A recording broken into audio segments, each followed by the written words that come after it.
Hey, this is Dane from featherprop.com. Thanks for joining me again today in this video. I want to talk about Pastor Dane at Coverstone's dream for the month of November. In previous videos of mine, I've looked at September's dream and I've looked at October's dream, but today I want to take a look at his November dream, or dream for the month of November.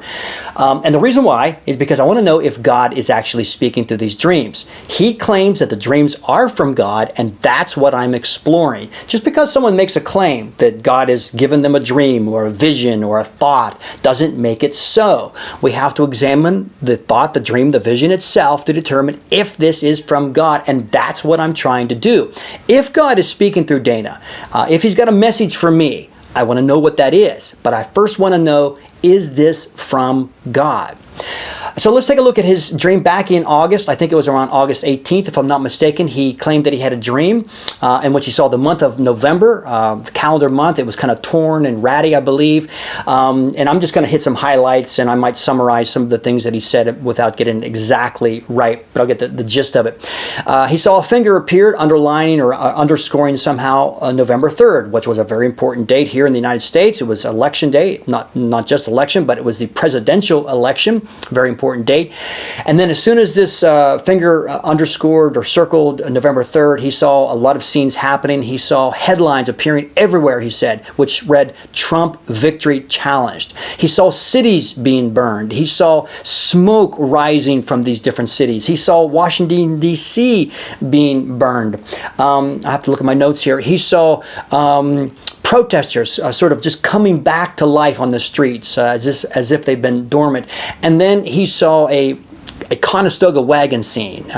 He saw a Conestoga wagon being driven by Kamala Harris. Joe Biden was on one of the mules. She was whipping him. He saw Hillary Clinton wearing a Wilma Flintstone style dress with a knife to the throat of Donald Trump. Just kind of some strange things. And I can't really comment on that because what I am going to comment is on figurative language being used, so I will comment on that. Then later, I think it was around August 24th, if I'm not mistaken, he had another dream about November. He saw the month of November again. This time he saw emergency shelters filled with people who were desperate with suitcases. He thought this was along the Gulf Coast. He saw businesses and especially gas stations empty, as if people just sort of walked away from them, abandoned them. And he saw headlines saying shock and awe in the U.S. He saw headlines that said UN steps in to help host nations. And then finally this figure appeared once again saying to brace yourself against a coming storm in which recovery will be very hard to find, something along those lines. Now, I think it's very safe to say that these things did not literally come true. I mean, even Dana released a video on December 1st saying these things did not literally come true. He recognizes that, and they didn't. There was no headline saying Trump victory challenged. Matter of fact, the opposite might be true. It was the Biden victory challenged by Trump after the election.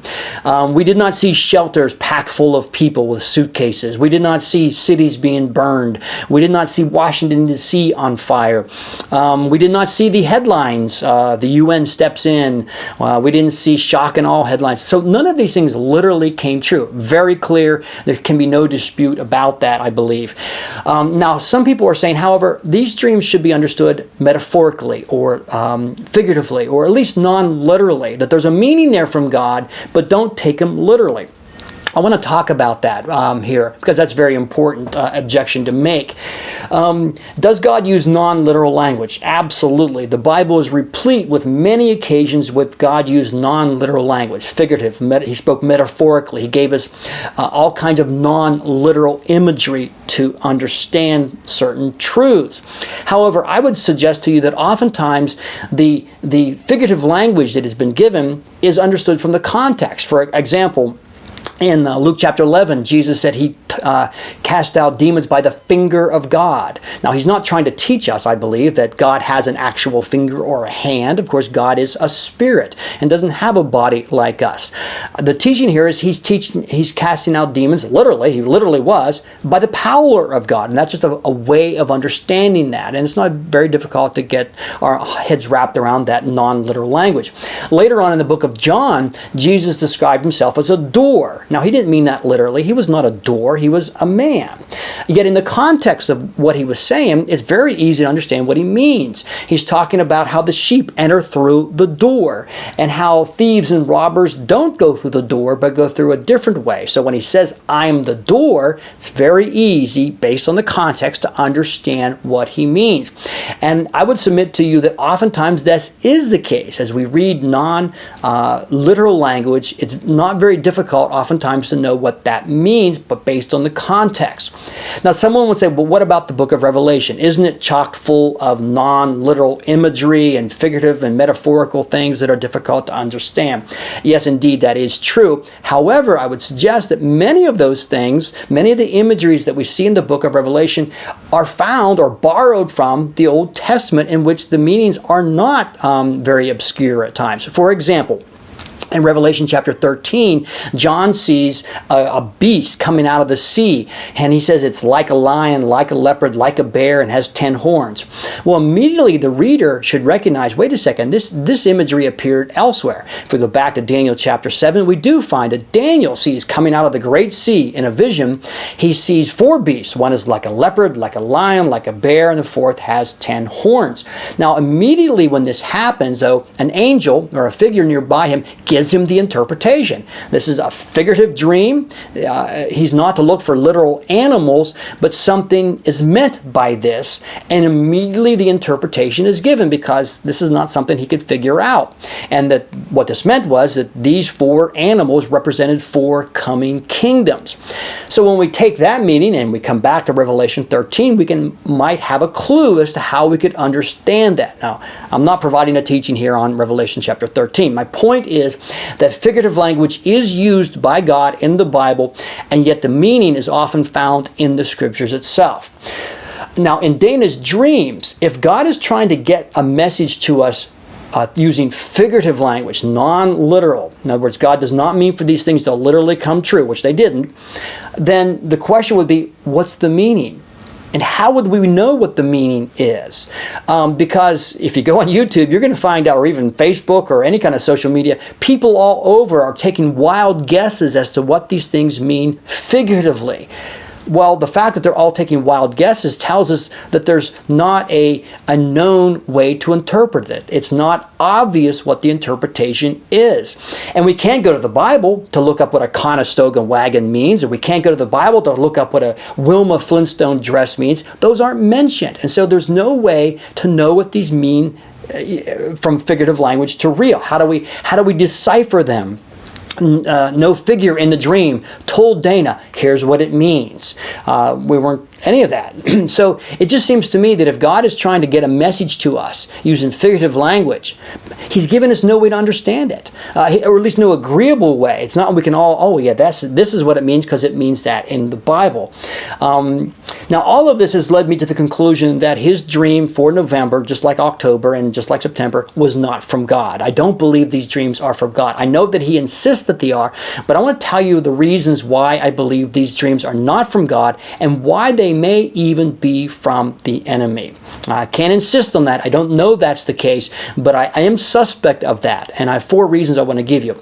Number 1, they didn't come true. These things did not literally come to pass. If God was prophetically speaking through someone, we would expect the dreams to come true. Number 2, the figurative meaning is unclear. It's not clear what it means. So if God is speaking figuratively, there's no way for us to figure out the meaning, which tells me it's not from God. Number 3, the warning to brace yourself is really kind of meaningless because it's the dream itself which predicts the gathering storm or the coming storm. Let me say it again. The call to brace yourself is meaningless because it's the dream itself which predicts the gathering storm with which we're to brace yourself against.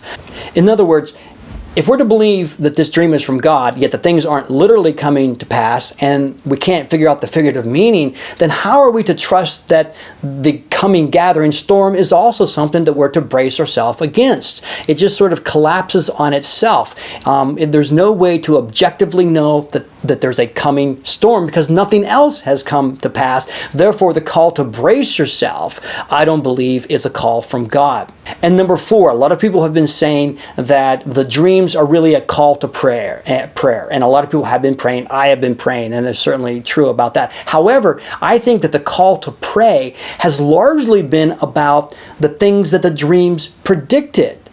For example, a lot of people have been praying against financial collapse because the dream has predicted financial collapse. A lot of people have been praying for the Trump victory of the election because the dream predicted a Trump victory in the election. And so the call to pray has often, I think in reality, been about the events of the dream. This is about political things. This is about things that the dream itself predicts. And I think a lot of people have been focusing on those things and have been praying about those things. And I'm sure other people have been praying about other things. I recognize that, acknowledge that. But I don't think that this call to pray is a good reason to believe that the dreams are from God. And matter of fact, as I said, I suspect there's a good possibility, and I can't insist that, I can't be dogmatic about this, but I do suspect there could be a possibility that the dreams are from the enemy because they've been a distraction from us. They've not been a call to repentance. They've not been a call to self-denial. There's not been a call to love deeper. There has been a call to focus on the politics of the U.S. government. I think a moving away from the kingdom of God, a focus away from our call to serve Jesus Christ in this world has been replaced with a call to focus on economic and political things, which I think are a distraction, and that could very well be from the enemy. So, again, I don't think his dreams are from God. And I don't think there's any need to heed them. I think we need to stay focused on our service of Jesus Christ, to do his bidding, to love this world, to love himself, to love this world even with great self-sacrifice, to bless those who curse us, to do good to those who hate us, to pray for those who spitefully use us, to love and to forgive even our enemies. That's the call of a follower of Jesus Christ. And with that, I'm going to leave you. Thanks for watching.